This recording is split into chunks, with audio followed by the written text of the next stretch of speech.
श्रावणी विश्वास पोळ आहे. मी इयत्ता 5वी अ मध्ये शिकत आहे.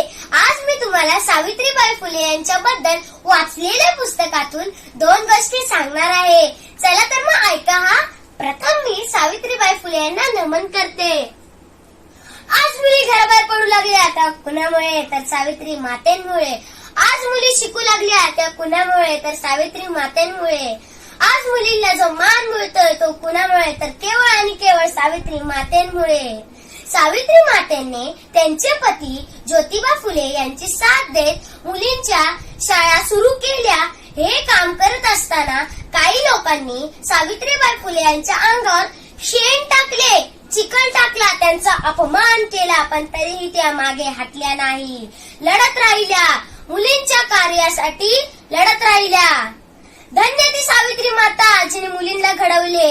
अपमान पचून तिने स्त्रीला माणूस पण दिले. अपमान पचून तिने स्त्रीला माणूस पण दिले.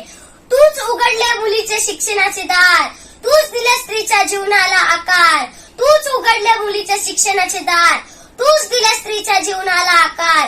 हे सावित्री माते, तुझ्या महान कार्यास शतशः नमस्कार, शतशः नमस्कार. धन्यवाद.